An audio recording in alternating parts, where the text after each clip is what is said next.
Start the recording, and I want speaker view.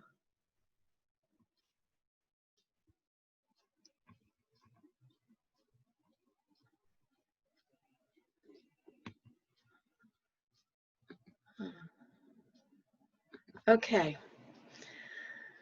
Okay, welcome here, all of you. Thank you so much for coming. This is a first. I've never done body-mind psychotherapy training online before, and I'm super excited about the flexibility that it gives us so that, you know, we can have people from, I think we've got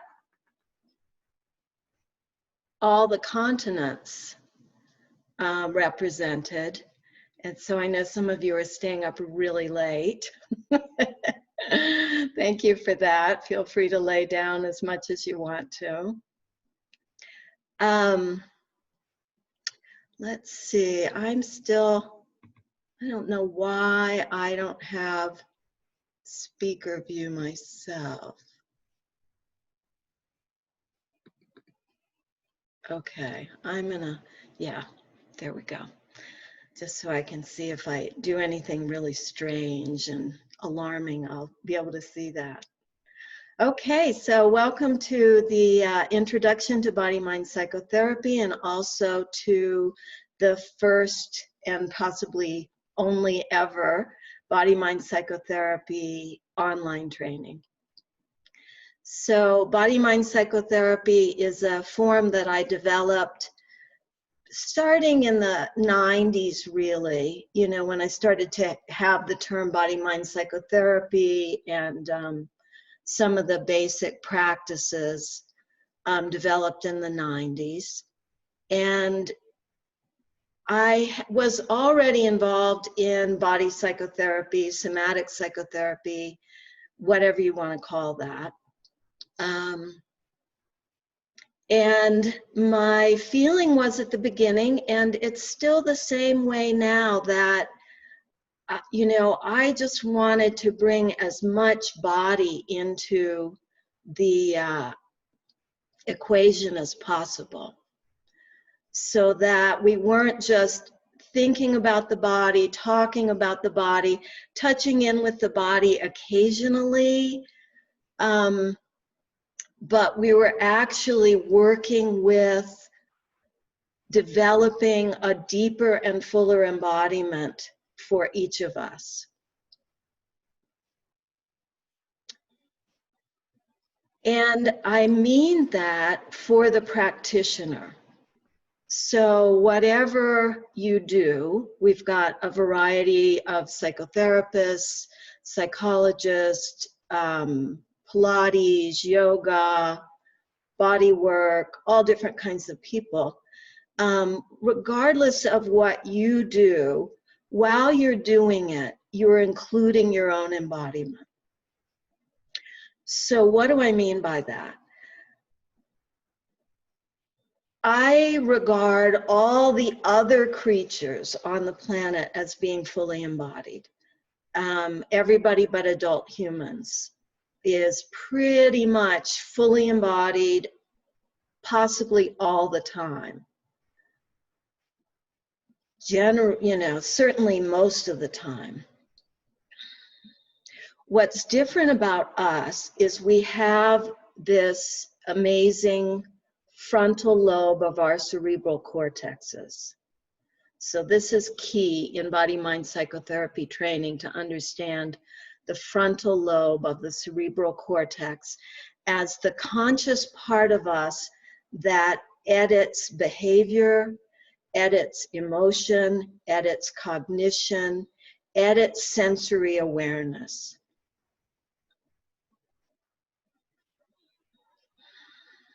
So we have choice that other creatures don't have. I can, you know, see the tree outside my window. It's really not far away. You know, the tree is just moment to moment embodying its flow. There's no pause, there's no interruption, there's no truncation. what we can do, starting at a pretty young age, is interrupt our flow. It doesn't take many days for an infant to learn what behaviors are welcome and what behaviors aren't welcome in her environment. So that comes from our frontal lobe. Our frontal lobe perceiving what is safe and welcome in the environment, what's optimal, what's invited, what's appreciated. And so from day one on, we're being socialized. And our socialization has much deeper ramifications than the socialization that domesticated animals experience. If you think about pets or even farm animals, their embodiment, I think, is curtailed by us. And apparently, even genetically, all domesticated animals change genetically.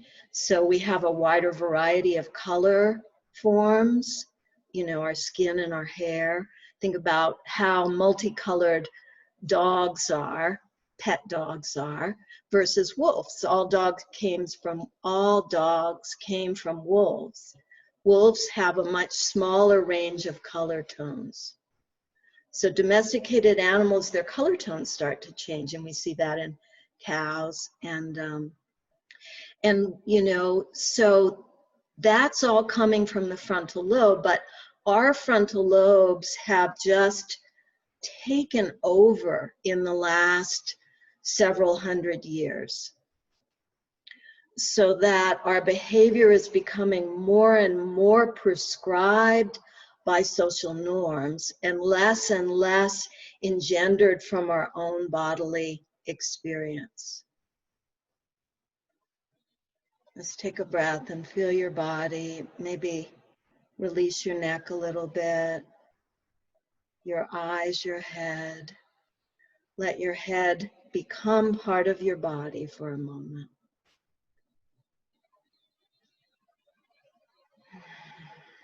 And just imagine what it would feel like to be able to dive underneath your social conditioning and express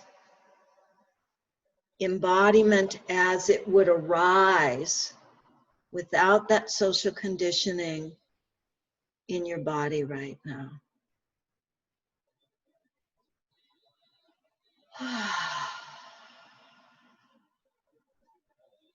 See if you can even let it happen a little bit. This body, these sensations, but no rules. No conscious, subconscious, or unconscious rules. So that's what we're going for the practitioner in body-mind psychotherapy. In terms of the people that we work with, the pertinent question is, what do they want? So that we're not just deciding, well, everybody wants to be embodied. It feels so much better. Let's do it. That would be a bit pretentious. Instead, whatever we're doing with people, however we're working with people, we have to really help them explain to us what they're seeking, not what they're trying to get away from, because we're all constantly trying to get away from so much of our reality, and it doesn't pan out very well, does it? Just take a moment and think, how's that worked out for me? There's so much that we initially, you know, our knee-jerk reaction is, I want to get away from this. I don't want to do this.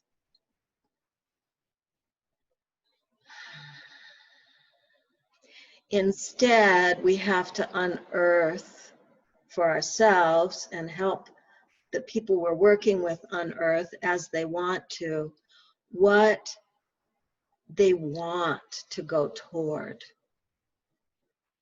what they're wanting to include or increase or discover. Take a moment and feel that for yourself right now. What is it you're wanting in this moment?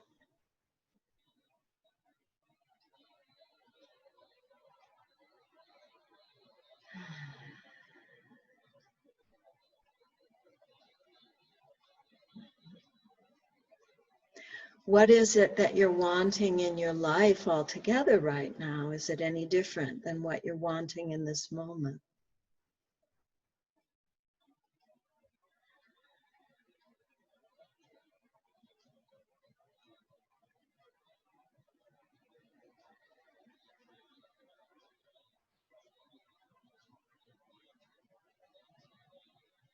How do the two connect?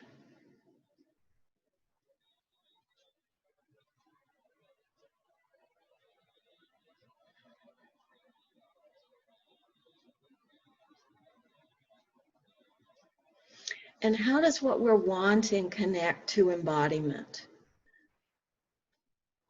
When we really find what we want, we find motivation. And for some people, it's a huge thing to want anything. It's too vulnerable. It's too fraught with failure, shame. You know, we should have it. You know, we shouldn't be wanting anything. But what want and desire does is tap deeply, deeply into our motivational system. It's hard to be passive when you really unearth your deepest motivation. And, you know, it's an interesting thing because I have been a Buddhist practitioner all my life, and Buddhism is sort of devoted to stamping out desire, among other things, or it's seen that way. Really, that's not the intention at all, but a superficial interpretation can really go there. And even a moderately deep interpretation of Buddhism can go to stamping out desire, but this is going to a level of our being that is pre-thought, really. And, you know, tapping into essentially our life force. You know, life is motivated to live. Life is motivated not to die. Life is motivated to sustain itself. Life is motivated to feed itself in any number of ways. And Maslow, if you know the hierarchy of needs, you know, if we've got food, then we need safety to eat the food. If we have food and safety, you know, then we start to look at more personal emotional needs. And it just develops from there. But they all come from a deep animal place. And that's the motivational level that we look for in unearthing the desire of our students and clients in body-mind psychotherapy. So then, you know, the task is how to help people feel what it is that they're wanting. So you can figure out in your head what you wanted, and perhaps you did that earlier.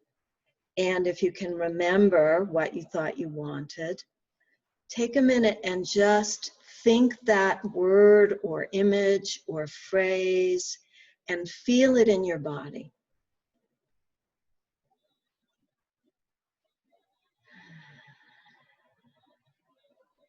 when you think that thing, what happens in your body?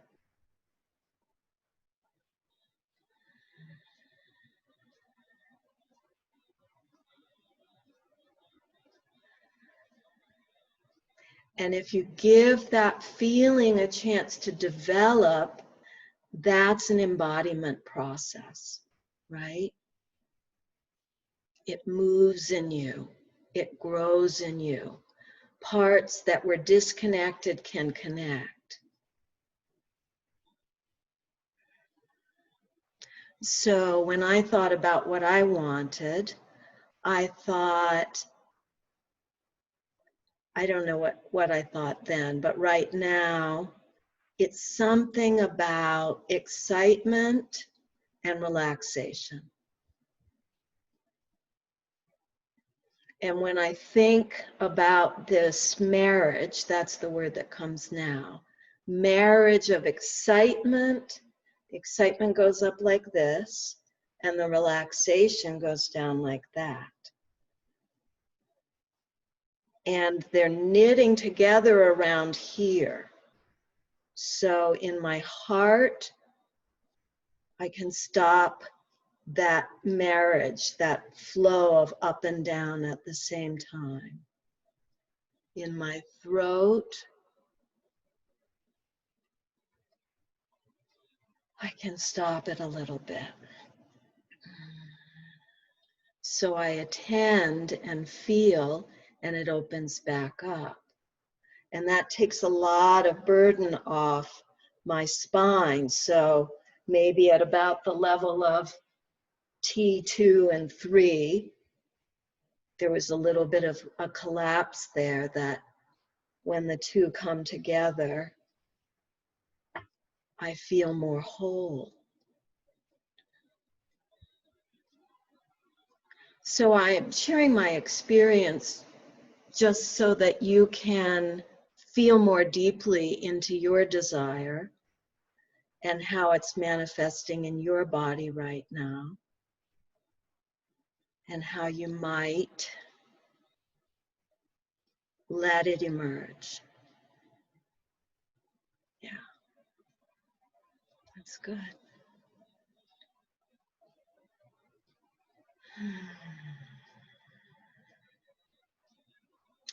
So in body mind psychotherapy, the most important thing is to really let your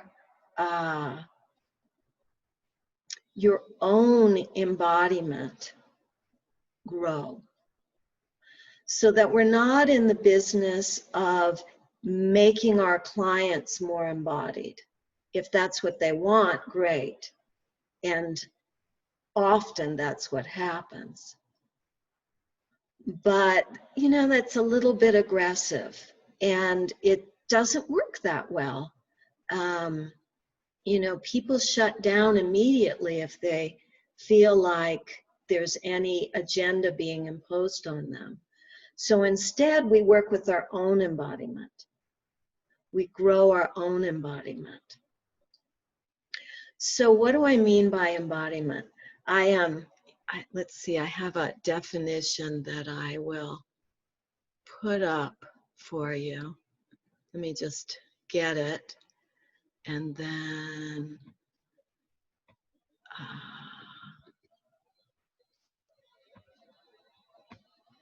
do my screen share. Okay.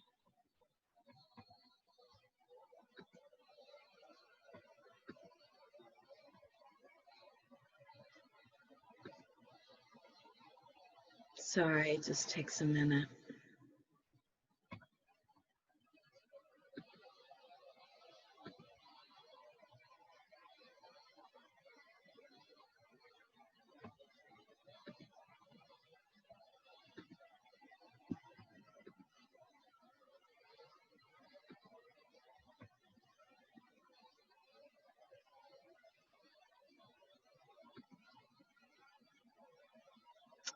I must have updated my system preferences since I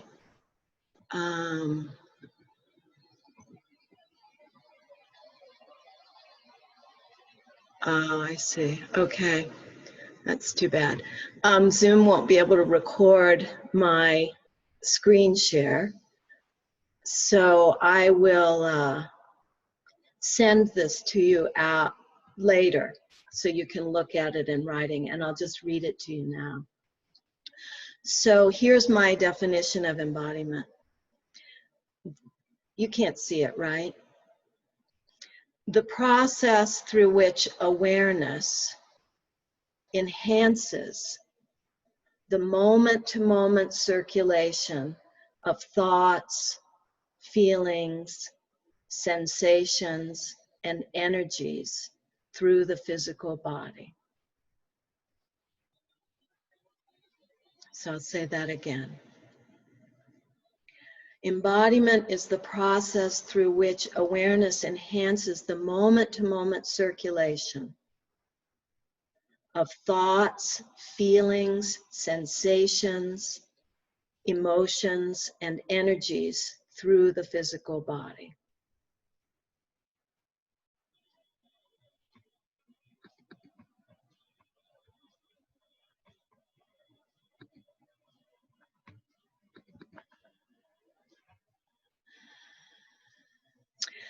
So, as I said before, everybody else is doing this all the time. The animals and the plants are just embodying everything. But because of our frontal lobes, we've interrupted, we've gotten in the habit of interrupting. We repress, suppress, and dissociate from our natural embodiment process. So we, adult humans, have to practice embodiment.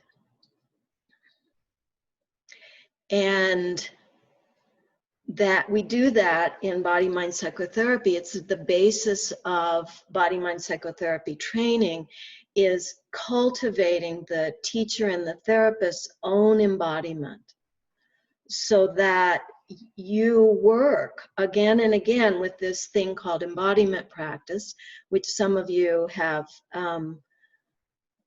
studied and are familiar with, and some of you might in the future.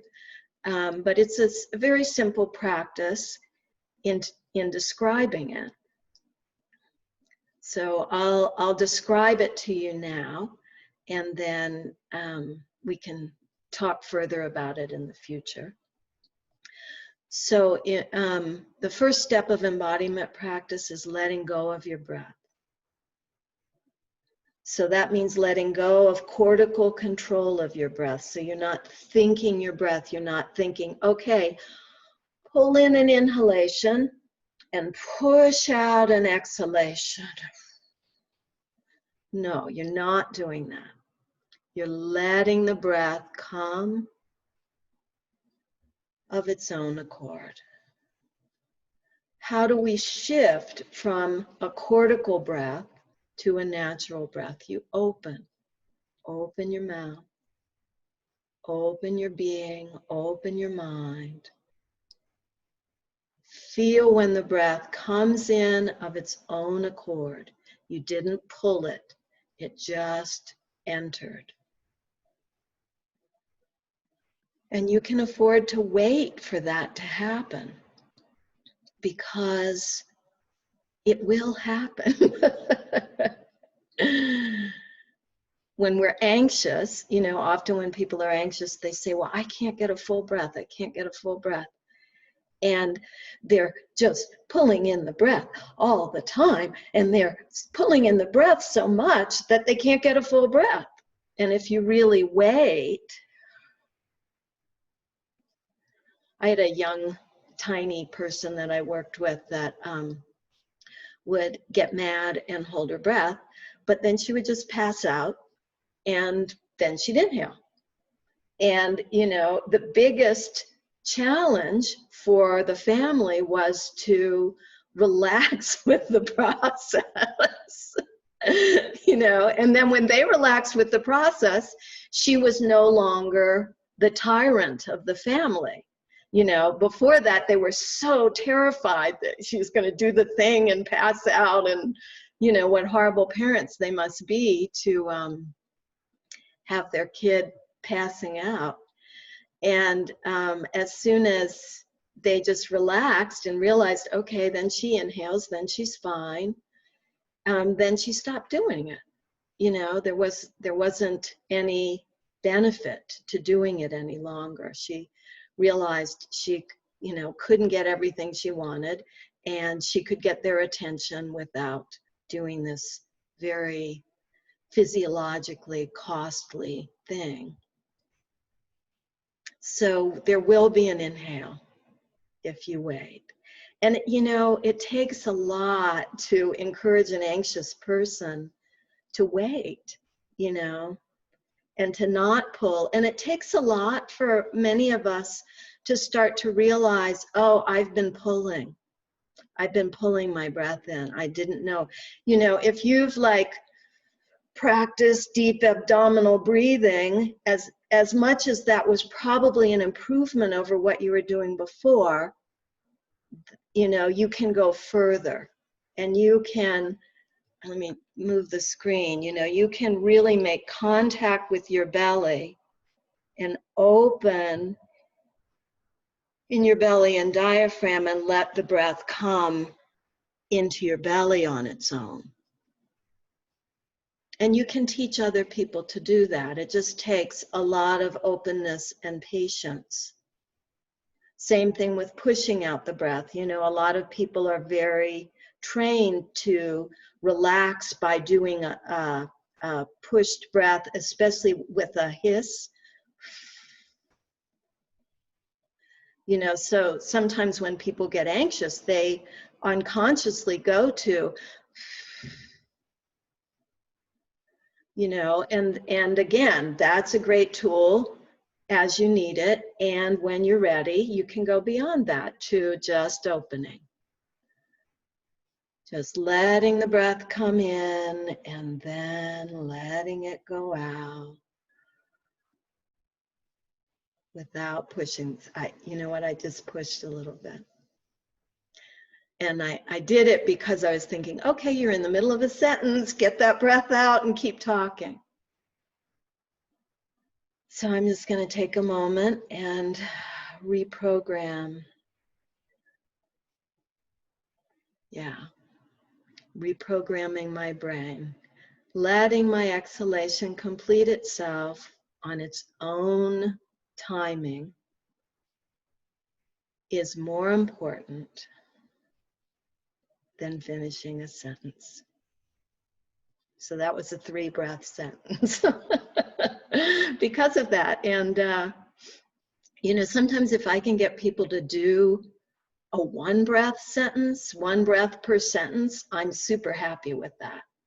You know, if I say, okay, say it, and then let the breath go all the way through and feel it all the way up and all the way down before you go to the next sentence.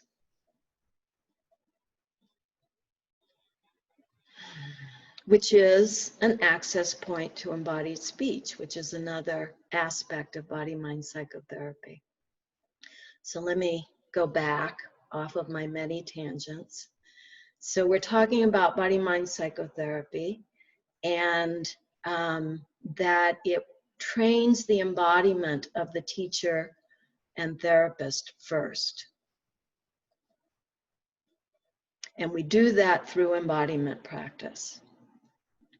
And embodiment practice begins with letting go of the breath. And then we also, as a part of letting go of the breath, we let go of our voice. So we've all been so trained in silence that for many of us, it takes a while to find a authentic vocalization.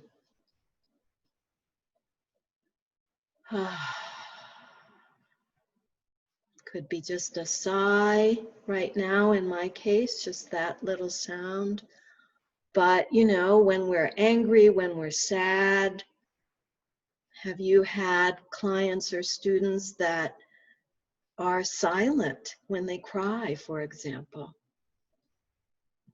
Or they get very silent when they're angry? How do we safely support people to make noise as part of their embodiment practice? Well, the first way is we learn how to do it for ourselves. And we learn how to do it under many different circumstances and many different emotional contexts, many different emotional states within ourselves. So that's a big part of embodiment practice. But the simple instructions are letting go of your breath. You can do it with me now if you want. Letting go of your voice.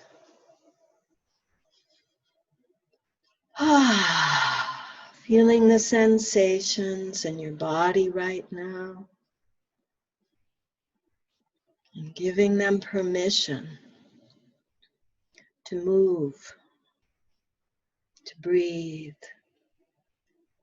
to sound, however they want to. Let's just take a couple minutes, feeling the sensations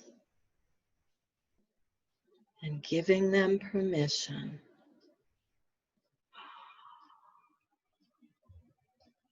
To move, to breathe,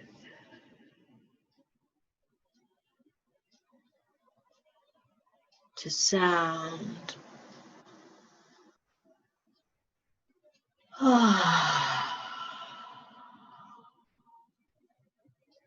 However they want to.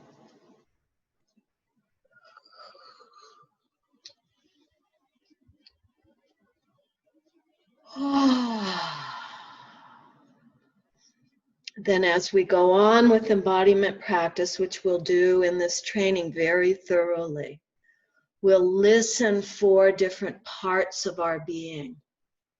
We'll invite different parts of our being. Just notice in your body anywhere that wants to be invited right now.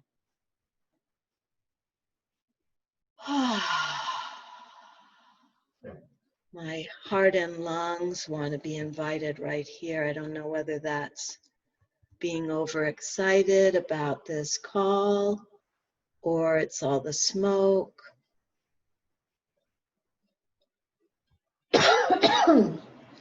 Probably a little bit of both.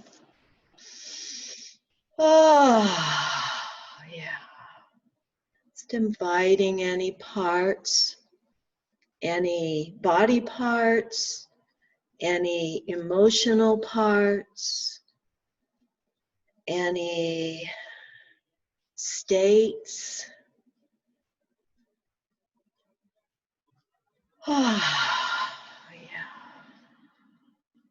Yeah, that's good. So we use embodiment practice to train ourselves to be embodied in relationship with others, so that we're not stopping our flow to be with other people. And we're not taking turns. We're not saying, okay, my turn, your turn, my turn, your turn, which is what we're trained to do in society. And that becomes very clunky, because then how do we transition? What we train eventually in, and you know, this can take a while, it can take a number of years for most people, is to keep our attentional flow in the core of our bodies. And I'm gesturing all the way down into my pelvic floor. So that in the core of our bodies, which might be as narrow and wide as it is in any given moment, our attention stays rooted there. And then when it wants to, it can extend out. I'm extending out now to our whole planet, all the continents that are involved in this call and watching the recording eventually. Yeah, without losing our root, that we can keep the root and expand out as far as we want to, but especially to our students and our clients. That we don't have to pop out so that I'm putting now all my attention out here on you and I've lost my core.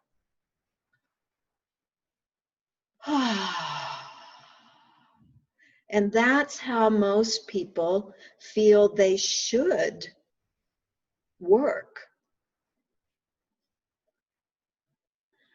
At best, we get people thinking, okay, I'll pay attention to you for a moment and then to me for a moment, and shuttling back and forth. So as we deepen in our embodiment practice, then we're able to really connect to others in a fuller, more present, more embodied way. And that's how the embodiment is rooted in body-mind psychotherapy. So it's not at all that we're going to make our clients and students more embodied. It's that we're going to practice embodiment while we're working so that we feel better and so that we're more able to help people find what they want.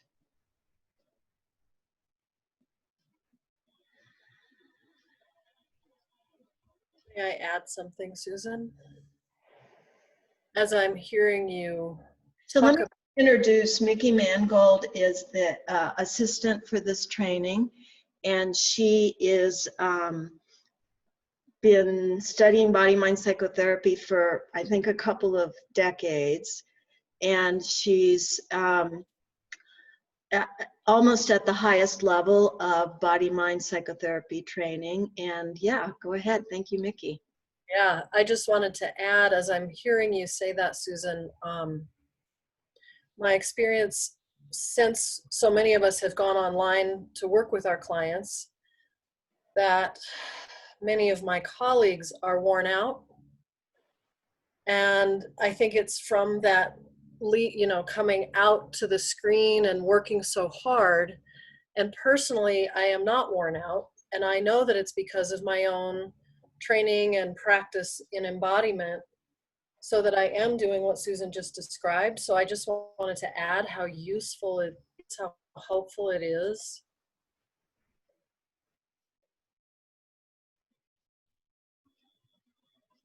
And all the way to where your client is. So I just wanted to. Thank you. Yeah. Yeah, so it's not a push to push into contact through the screen. You know, it's not jumping out of ourselves, so we're really like making it clear, I am here present with you. It's much more rooted in our own core, the core of our bodies, the core of our awareness, our emotional core. Yeah, that's important right now. And it will be important as we go on with this training too, that you work with the screen, even in the training, in a way that is nourishing and energizing. And I'm not saying that, I love working with the screen. I'd rather be in real places with humans. But on the other hand, it's so great that, we can be all together from so many different places. So pros and cons. Yeah.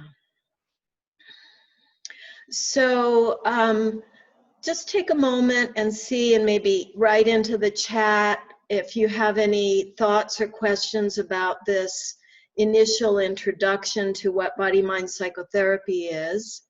I'll talk more about the training itself and how it's structured.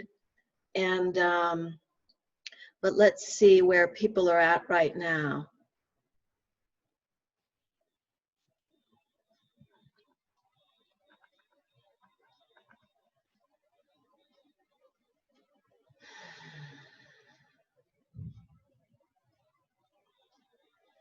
Yeah, so Victoria says that she's found what Mickey's sharing to be true. And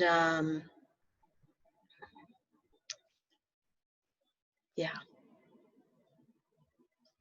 Does anybody have any questions about body-mind psychotherapy and what it is?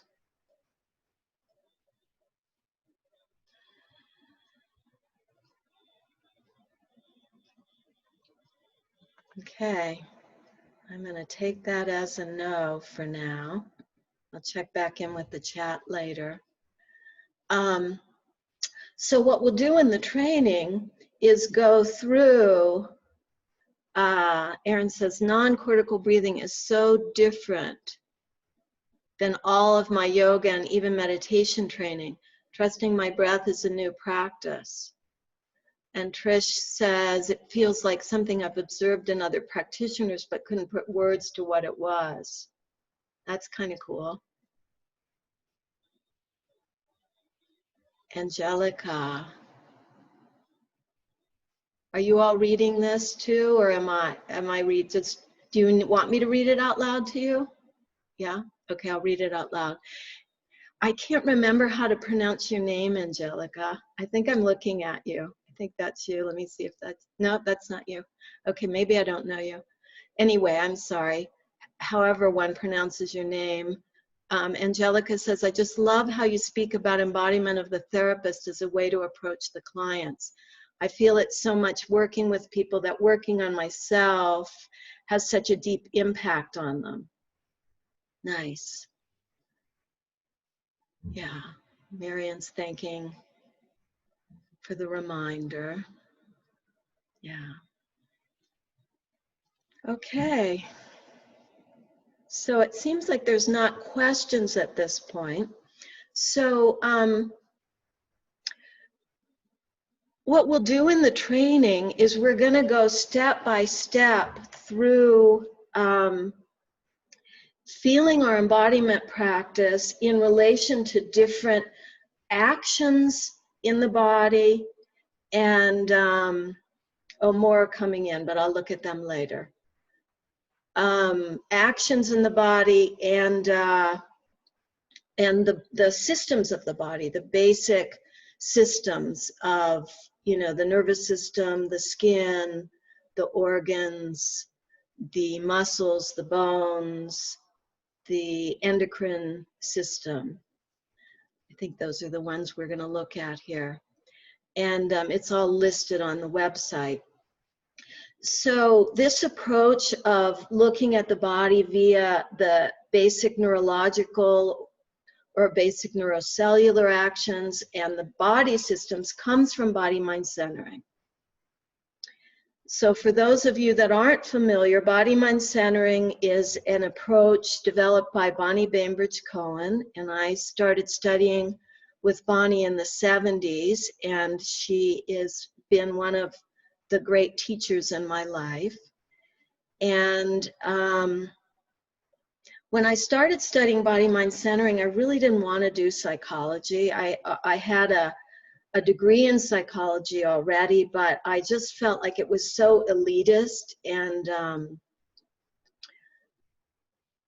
yeah, elitist, you know, the therapist being the expert and the one with power. And so I didn't want to do it. And so I studied body-mind centering in the 70s and 80s. And I tried to just be a body-mind centering practitioner in the early 80s, and I couldn't do it. So, you know, I'd help somebody with their knee, and then the same emotional issue would pop out, you know, somewhere else in their body. And I realized that it was just my nature to look at the emotions and my nature to interact with people around emotions. So then that's when I started developing body-mind psychotherapy. And essentially, body-mind psychotherapy is an application of body-mind centering to psychotherapy. it's so we'll go through starting with the I think we start with the visceral organs. I'm sorry I don't have the flow of this training up in front of me, but it's online. And I think we're starting with them because I feel like this is what's suffering most in our pandemic is, you know, this kind of gutsy, heart-to-heart, person-to-person connection.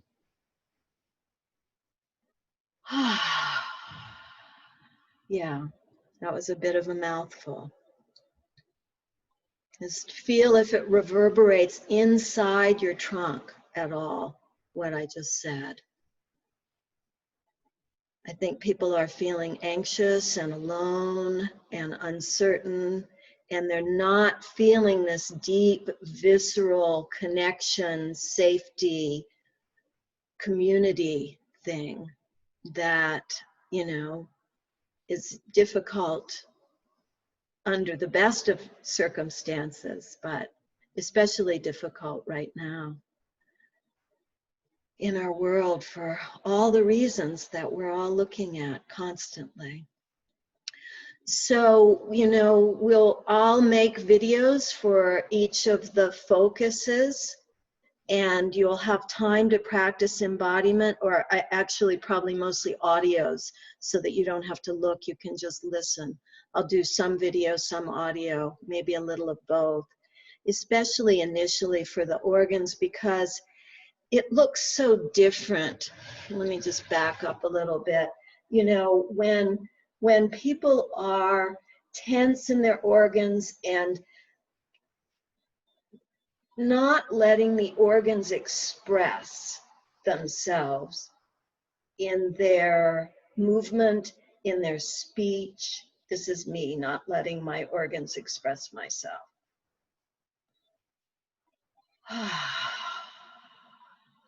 And this is me letting my organs express myself. So it's a very different state. And for most of us, as we look into the organs and we learn heart, lungs, stomach, liver, pancreas, kidneys, you know, we learn the landscape of our organs, we realize that there are organs that we've exiled or severely subdued. And so that I think, you know, I think we'll start there, either if not right at the beginning, very close to the beginning, because it's such an important piece for this time that we're in. So we'll go through all of the body systems and all of the basic neurological actions, and then within that we'll go further with this constantly with our own embodiment.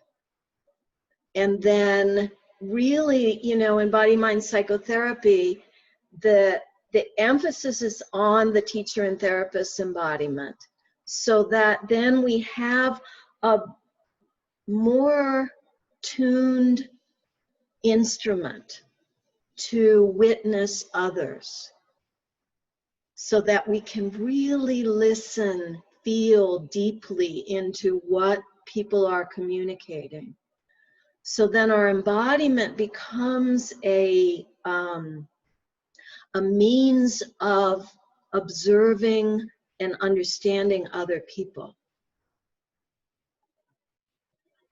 And it's all about understanding others, right? If you can understand somebody, then you can support them to develop however they want to develop. If you don't understand them, then, you know, keep your mouth shut and listen for longer.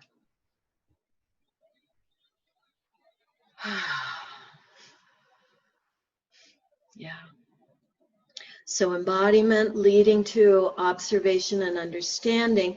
And then out of that, we shape our interactions with others. We create ways of interaction and interacting. We create experiments and movement possibilities and ways of speaking and ways of exploring as people want to achieve their goals. As we said earlier, what are people wanting that are coming to you to learn or to heal? So the structure of the training will kind of go through all of these parts of ourselves within your embodiment practice so that your relationship to yourself hopefully will grow and develop. And that's part of embodiment, is that as human beings, we have the potential to grow throughout our whole lifetime. We're not adults and development stops. We're not only developing when we're in some special circumstance, like, you know, going to school or enrolling in a religious order or having a baby or starting a new job or relationship or going off on a vision quest. You know, ideally, we're developing all the time. We're fundamentally changing. Our nervous system is reorganizing itself deeply on a regular basis. The relationships between our emotions and our bodies and all the parts of our bodies and all of our emotional parts, all of those are reorganizing and maturing and developing and blossoming into greater creativity every day. That's our potential as humans. You know, and I'm not saying that, you know, having a bad day isn't a big part of being a human. Lots of bad days, lots of bad weeks, bad months, even bad years. But can we keep opening ourselves to the developmental possibility of all of that and not just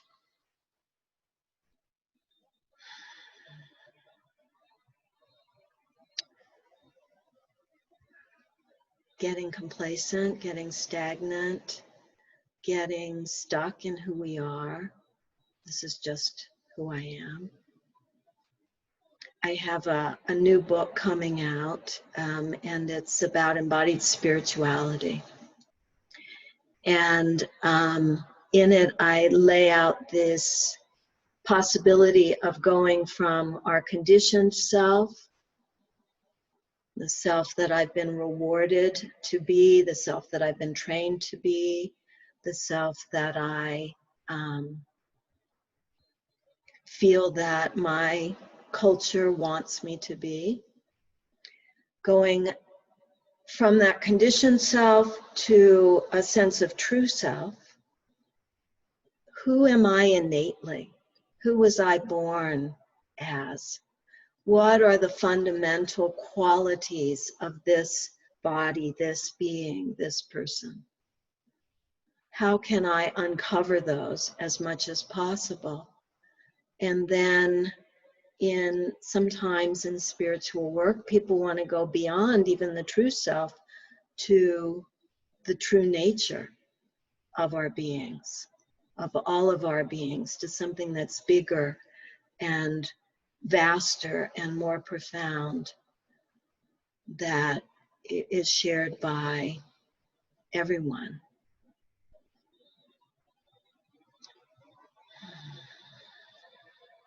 So ultimately, that's the continuum of human development. You know, where we go on that continuum, where we want to go, how far we want to go, you know, is a matter of choice. But then there's also, because our culture has dumbed us down so much, we have been trained to not feel our bodies. We've been trained to be afraid of what we find there. We've been trained to be kind of immature about our lives, you know. Somebody give me some good stuff.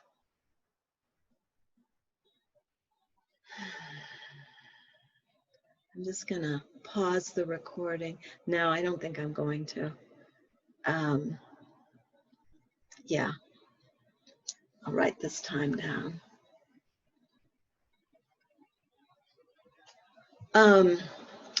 Because we've been trained to just like, you know, be passive in our lives and think, okay, somebody's going to give me the good stuff and somebody better take away all this bad stuff really fast. We don't know how to go into our experience, emotional and physical and spiritual, if you will, and psychological.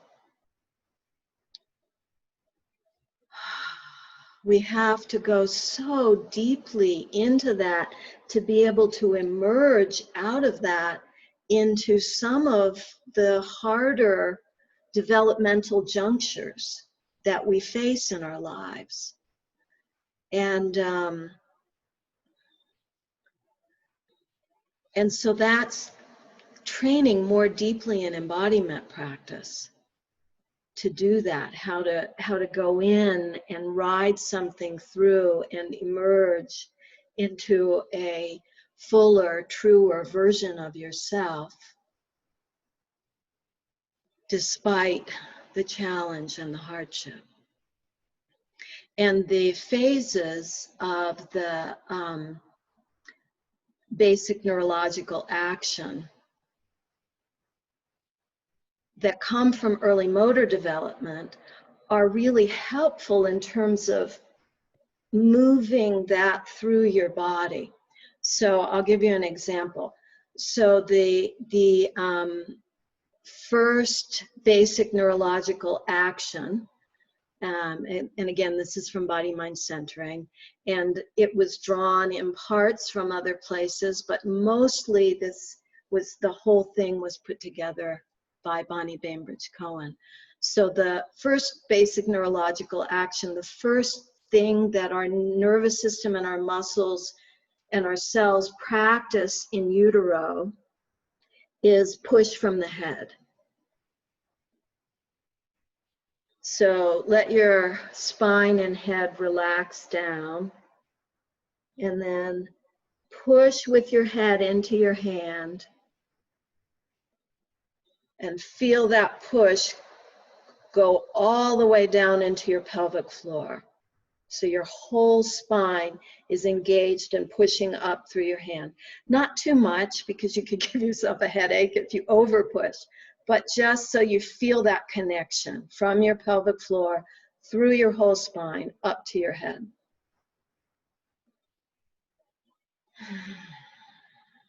And notice the psychological state that comes with that push.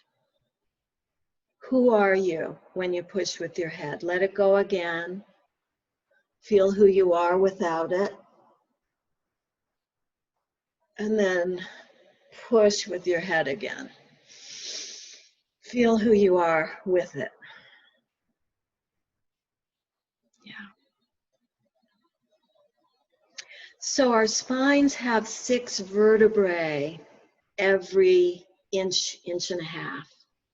I mean, I said that wrong. Our spines have 6 joints. 6 for each vertebrae. So every inch, inch and a half, there's 6 joints there. And I've never met an adult that had access to every joint in every vertebrae. So there's continual material for most of us in our spines, continual little ways that we can learn how to push in our spines, how to yield through our spines, how to reach through our spines. And then grasping we can really only do efficiently in our mouths and our pelvic floors, which, you know, are kind of endpoints of the spine. And then pulling also should really come from the face and the pelvic floor. Those are what I call the 5 fundamental actions. We'll learn about those too. But anyway, back to the spine. Just feeling all of you. And just, you know, remembering who were you without any push in your spine, and who are you with lots of pushing in your spine.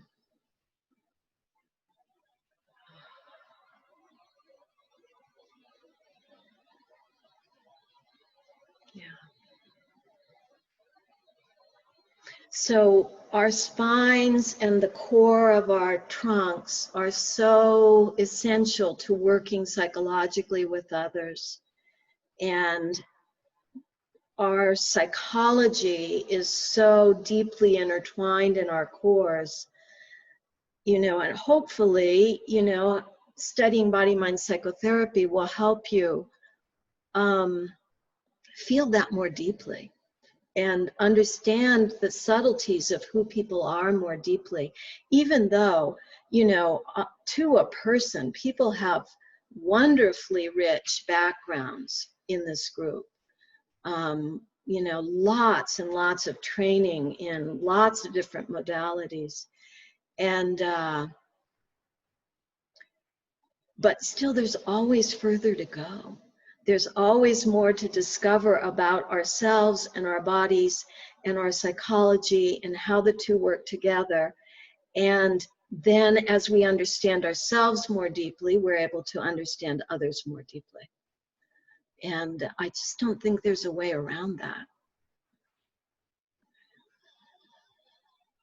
You know, I just don't see a way to take people much farther than we've gone ourselves. So that's what we'll be doing in this training. And let's see, maybe I'll stop and do some questions, and I'll look at the chat again, and we'll see where people are at with what we've done so far. I appreciate all the comments that are coming in.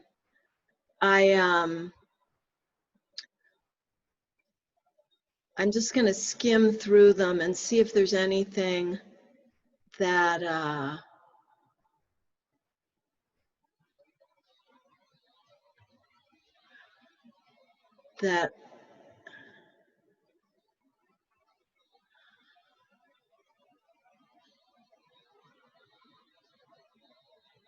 yeah, I think that here's a practical question. Do I consider BMP to be a more psychological application of Bartenia fundamentals that preceded BMC? You know, the Bartenia fundamentals, Bonnie studied the fundamentals, but they didn't exactly, I don't know how to answer that question. I don't deal with those particularly, no. But yeah, there is a lot of crossover. And this person has done some in-person training with me. How will that affect how I would engage with this training? You know, I think that this is the first time in a long time that I've gone through all the systems and actions. And I don't think there's anybody on this call that has gone through all the systems and actions with me that I know of. I haven't looked at everybody that's on the call, but that I heard from before the call. So I think that, you know, the last several years where I've just been relying on my books to give people the details of BMP, the in-person trainings have been more general and specific to the moment. So this will be a step-by-step going through them all. And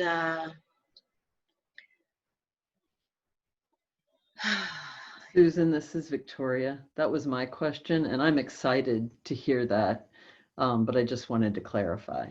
yeah. And I don't know that, you know, I don't know that I'm ever going to do it again. So, you know, but we'll have the videos. So yeah, I'm excited at this opportunity. good. Thank you. Yeah. Yeah. Are there any other questions about what I've gone over so far, and any other comments? Let's see. Safety for the true self to come forward. Okay, that's an important question.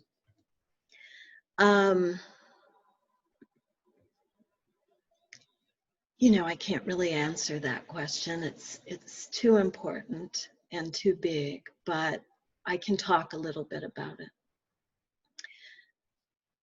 What does it mean to be safe? You know, especially right now when we feel in danger physically, and we also feel in danger socially. You know, we're recognizing more and more the systemic dangers and oppressions that we're all facing, that we've all always faced. All of us alive have faced those challenges. And so in a certain sense, you know, this isn't a safe world. We're not ultimately ever safe, you know. I often tell people, this is my office where I work, and I often tell people, well, you know, like a plane could crash on this building right now. You know, there is no ultimate external safety. Safety becomes something that we can learn about, that we can practice, that, and especially that we can practice sharing with others. So obviously the first step is always helping people get as physically safe as they can. So if someone is in, you know, a situation of violence and physical danger, how can you get safe? And how do we train our children to be in this crazy world in a safe way, in a way that fosters safety for themselves and for other people, especially people that are oppressed in the child's world, to recognize that and to learn how to become a safe member of society. So there's that external safety. We do it as well as we can. And until there's enough external safety, then no, the true self can't emerge. You know, it's just not an option. So we have to compromise and do our best and get as close as we can. How do we practice safety internally once we've established as best we can externally? I was co-teaching with somebody last summer, and she walked into the classroom and she just said, "Okay, everybody, this is a safe space." And it really worked. I just loved it. She didn't say anything else. She didn't explain what she meant by that. She didn't lay down any ground rules. And it was amazing how effective that was. And so I really learned a lot from that. So once we've established external safety as best we can, you know, and certainly in this training, I would love it to be as safe a space as possible. And you know, I've already gotten feedback about what doesn't work for people in terms of safety, and you know, I'll try to incorporate that. And also always encourage people to listen to what's happening in your own body and make yourself safe, and to not feel that anything that's being presented should override your needs and your sense of safety. So, you know, please always give me the feedback. That didn't work for me. I don't want to do that. When you said this, I felt that there was an implication of blah, blah, blah. I want the feedback, and I will consider it and do my best with it.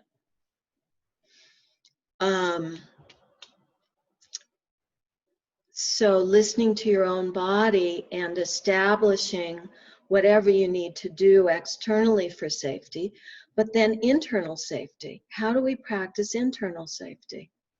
Well, our nervous systems are the final arbiter of safety. So, you know, put your hands right here. This is roughly near your amygdala. My thumbs are going into my amygdala. And just as gently as you can, let your head rock back and forth. Let go of your breath. Yeah, good. And just see if there's a freedom and ease there, a sense of safety at that level. Then go down to your brainstem. And again, let your head rock. So in a little bit, my fingers are rocking my brain. And a little bit, my brain is rocking itself. And just feel. How does that feel? Is there freedom there? Is there ease there? Yeah. We could go through every vertebrae. Imagining your spinal cord going all the way down into your lumbar, then fanning out all your peripheral nerves coming out each vertebrae. Just imagining your whole nervous system as a jellyfish, pulsating. Pulsation is an important thing in body-mind psychotherapy. See if you can imagine / sense / allow your whole nervous system, brain as the body of the jellyfish, spinal cord and peripheral nerves as the tendrils of the jellyfish. See if you can release into pulsation. Yeah, good. And just notice how your sense of safety shifts even as you do that. Because necessarily a lot of other parts of your body are shifting with your nervous system. And ideally, everybody, if there's a part of your body that's saying, no, I am not safe, say, thank you for letting me know. That's good information. And make a date with that part to really check in with it and find out more about what's going on with it.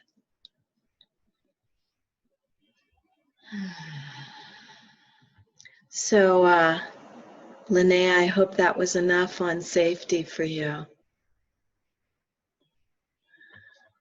Just scanning back through the chats.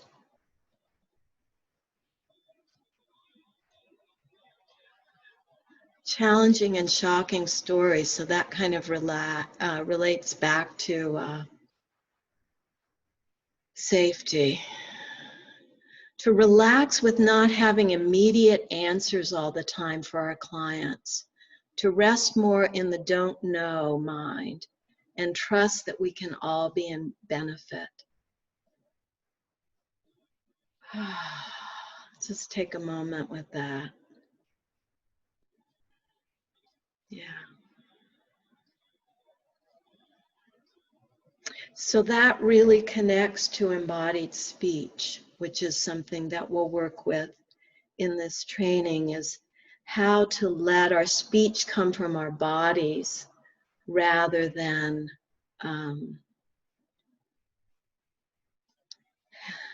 letting our brain be in charge all the time.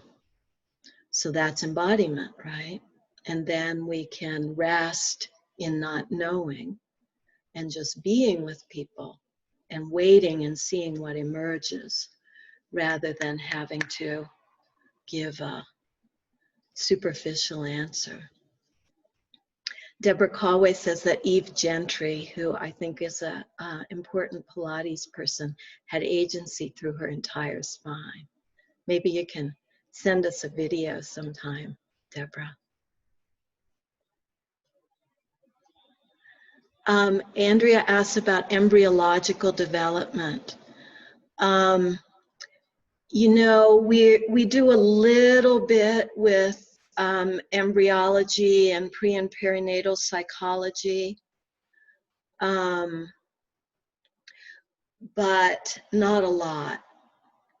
But hopefully, since you're interested in it and attuned to it, that all the embodiment practice will help you keep deepening into your experience of that.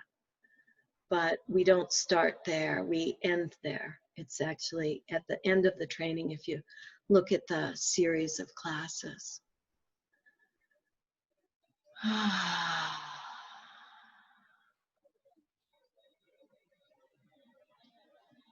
How many hours will this course require in terms of learning, digesting, and integrating the material for this level? You know, it's very personal. I think it can involve as much of your time as you want to give it. But, you know, I would think like minimally, you know, 45 minutes a week maybe outside of class. I don't know. I'm just pulling a number. It's really up to you. And then the question goes on to ask, can movement teachers continue on to the next levels? Yes, they can. You know, we can't certify you as a body-mind psychotherapist because psychotherapy is a regulated word in most places, but we can certify that you've completed the training at each of the other levels. And there are non-psychotherapists that have completed all the way up through level 4 and could have done level 5 too, just haven't done that. So that's all the comments or questions I have for now. I'll just pause for a moment, see if anything else comes in.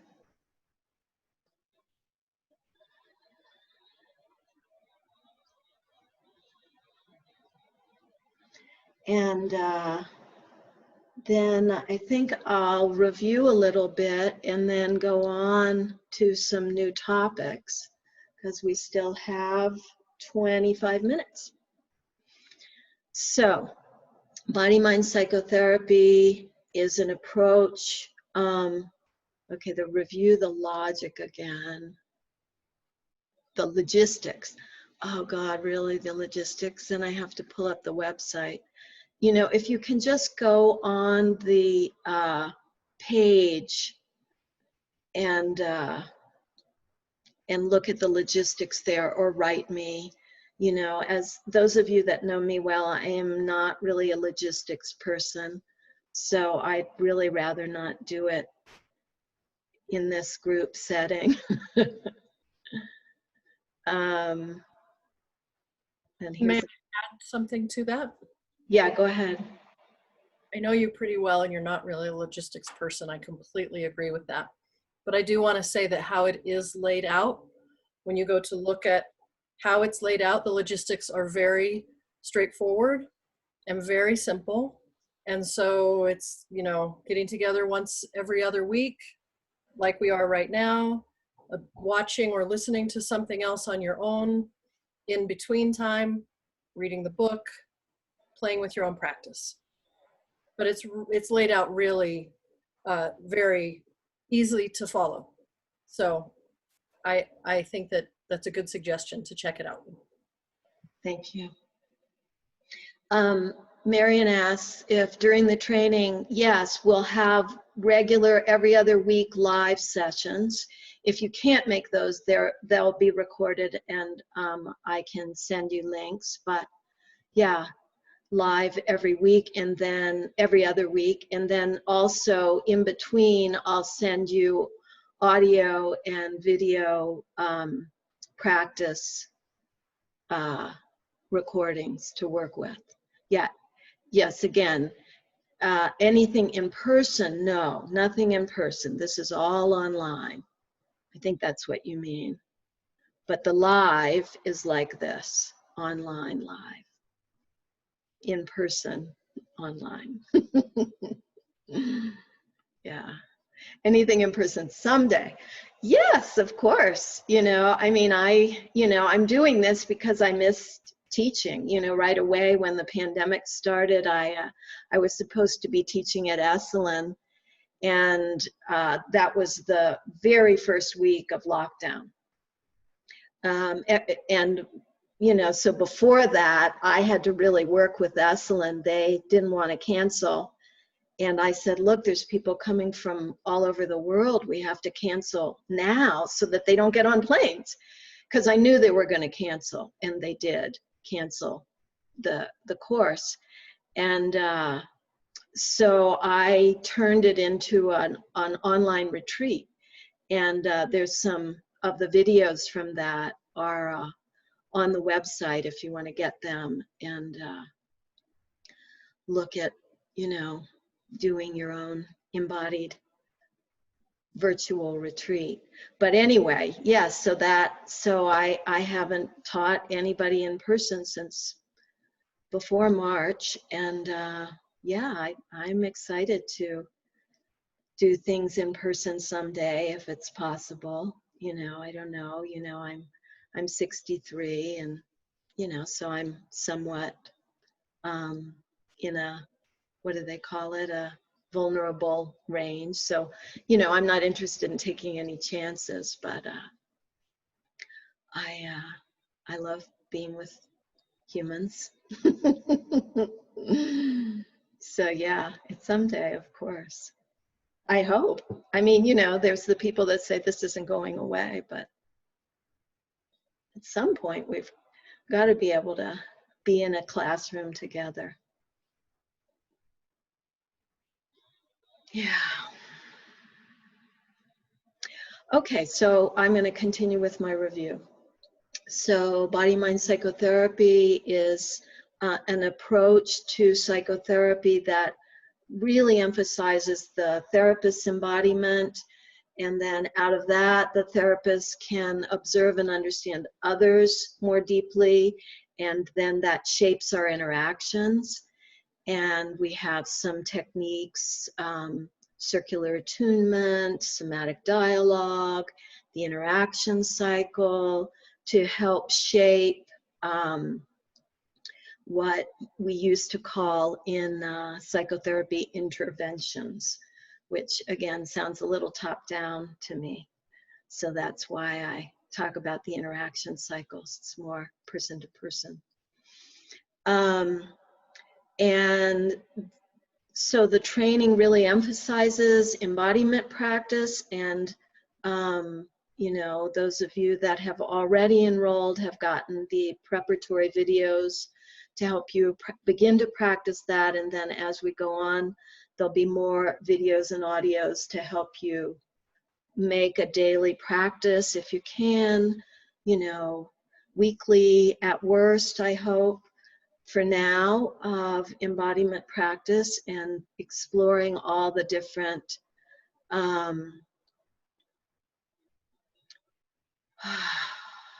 body systems and basic neurological actions.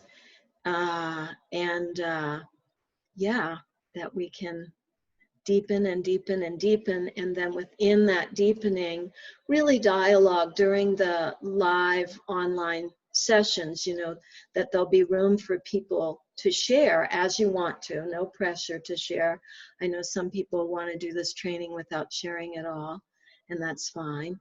But for the people that want to share, then it's an opportunity for everybody else to be able to look at someone's body and see what's happening, what's not happening, and see how can we support each other to find what we want to emerge developmentally. So that's a summary of what we've done so far. And maybe now we should go on to a little bit of an interaction cycle. So we started with the interaction cycle by looking into what we wanted in our lives right now.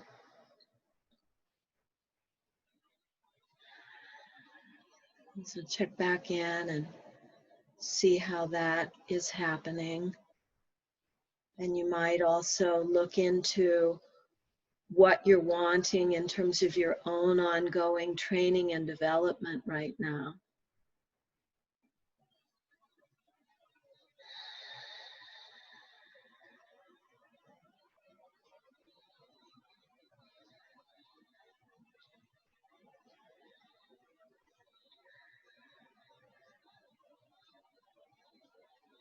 And check again and feel how you experience this in your body right now.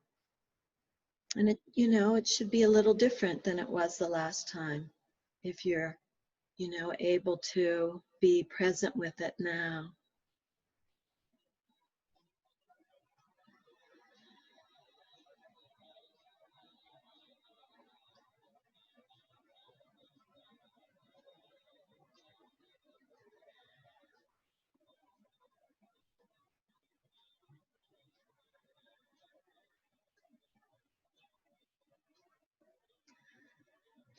And as you notice how it's happening in your body right now, feel how you will articulate it to yourself.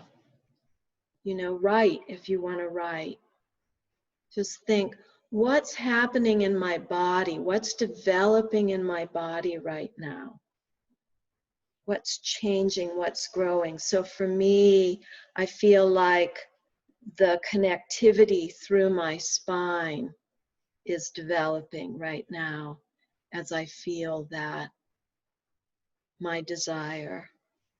And then that becomes my desire. I want to connect more physically through my spine.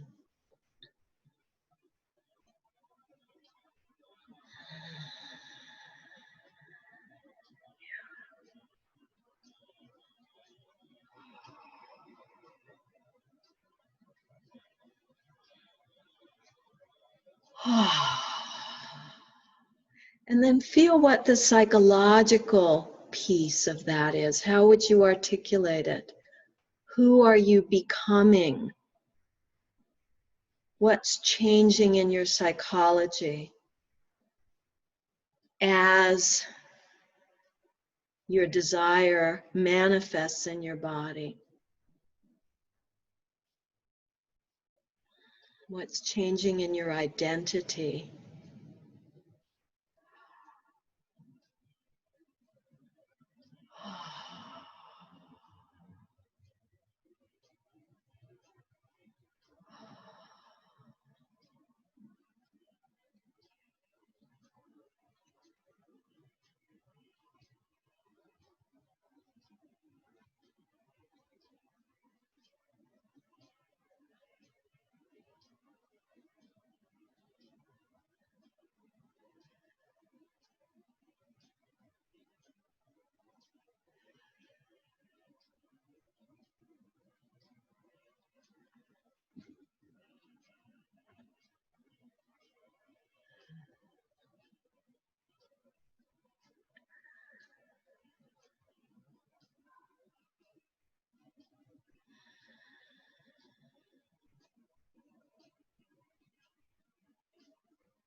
And just see if articulating these things changes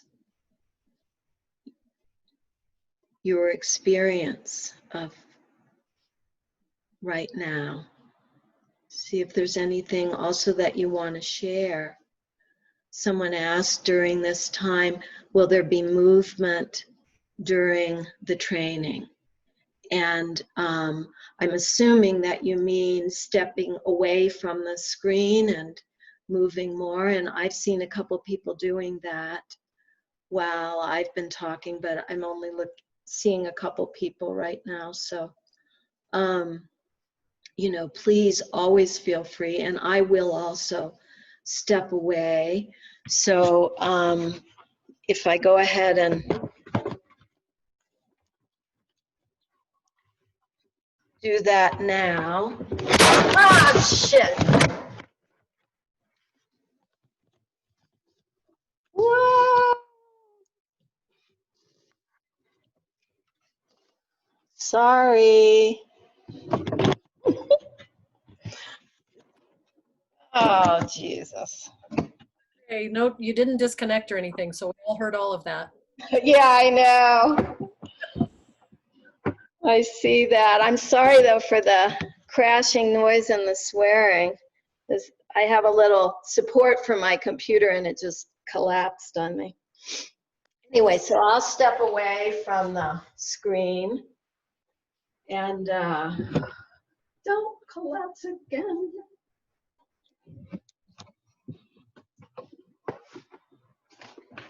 Yeah, so check back in with whatever you are feeling in your body. And I see a comment that somebody's having a hard time locating a desire. So, you know, just feel whatever you're feeling in your body right now.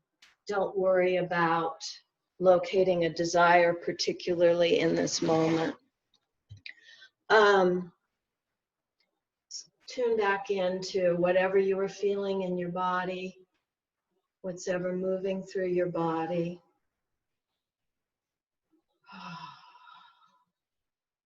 If you can articulate a psychological component to what's changing in you.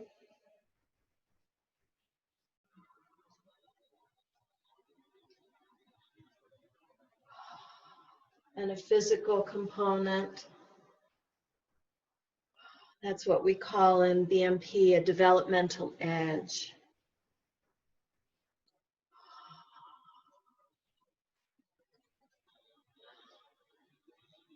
So I'm still in my spine here.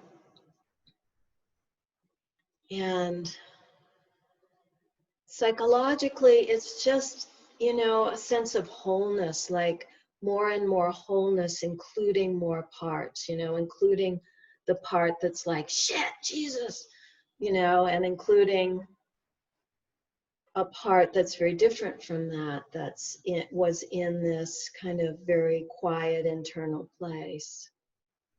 And as I feel those two parts, I feel them coming together more. Again, it's like the excitement and relaxation of earlier. I feel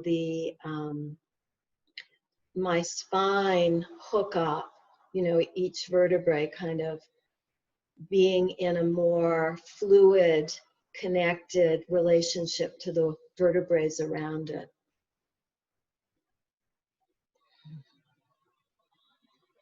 So see if there's anything you want to share about your interaction cycle. So this is something that we normally do with other people, but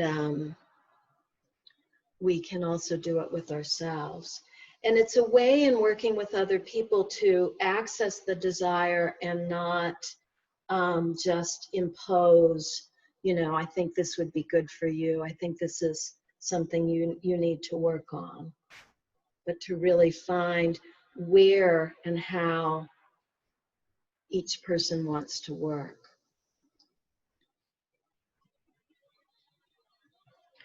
So if Isla, if you want to talk about locating a desire, you want to take yourself off mute and talk about that, we could.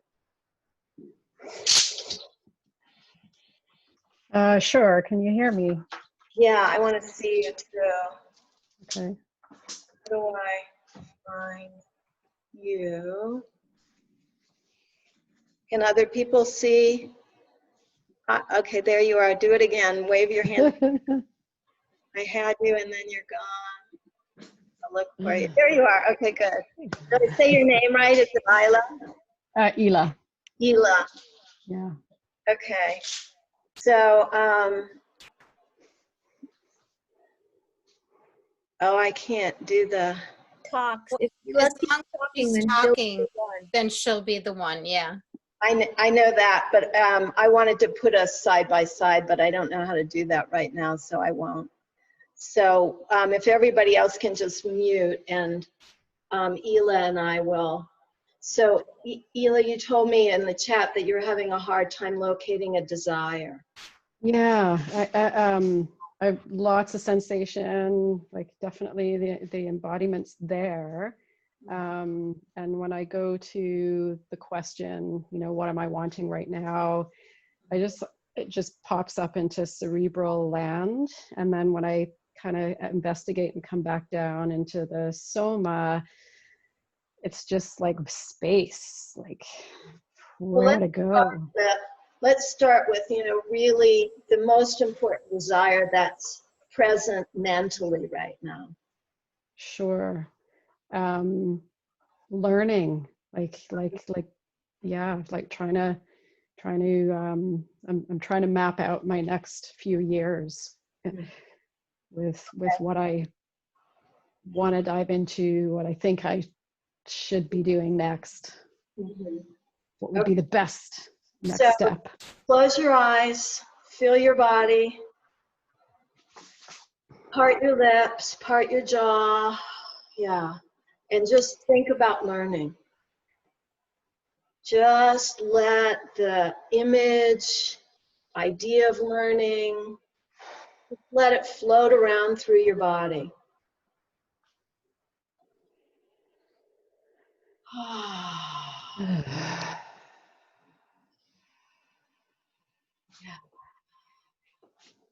And then think about not learning. You can't learn. There's no learning for you. You've hit the limit, and feel that in the body. And then come back to learning and see what changes.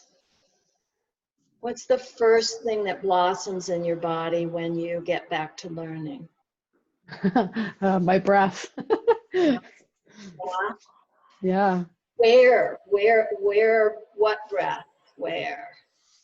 Yeah, so kind of throat, upper chest, throat. Yeah. Heart, heart, Yeah. throat. Yeah, good. Okay, so now let's hang out with learning in that spot. Uh-huh. Just feel like what happens when you really just think about learning in that spot.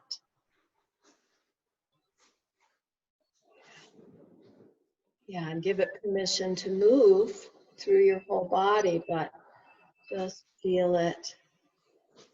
Yeah, I got like my throat feels really wide. Nice. And earlier you were making this gesture with your arms before you felt the breath.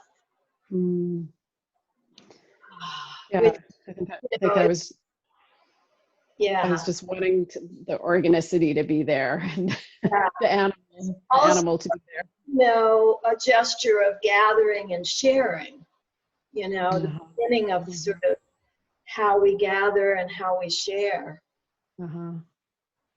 Yeah. Yeah. And just check with your lower body, and you might want to stand up for this too, and see, you know, if this feeling of learning can go through, you know, just think learning and see what happens in your lower body as you give it permission to circulate through your whole being, but also in your pelvis and legs. Yeah, it's definitely like trickling down. Yeah. Yeah, so Yeah. that's what we call sequencing in body-mind psychotherapy, is just, you know, a sensation, a feeling, a movement that goes sequentially from one part to another part. And that's our natural state. Our natural state is that life moves through us. So, you know, we've learned to compartmentalize and not let it move through us and sit in our chairs and, you know, not just bring our whole bodies to whatever we're doing. Yeah, good. But does that help with getting the fire into your body? Yeah, yeah. I think you just kind of gave me a container of permission to actually just land, where I didn't feel judged. I think I was judging myself, and Well, and I just felt held. also we judge our desires and we judge our body-mind connection. So that was relatively easy. You know, there are people that have repressed their internal permission to have desires so intensely that, I mean, you know, it can take a long time to even feel a little desire in their body. Yeah, and I resonate with with your comment about the you coming from a Buddhist perspective, because I come from a yoga philosophy, and it's the same thing, you know, just your desires are to be left behind. Yeah, rather than having desire be an expression of the life force and your development and where it wants to go. Well, thank you for Thank you. I really appreciate it. And we're almost at the end of our time here.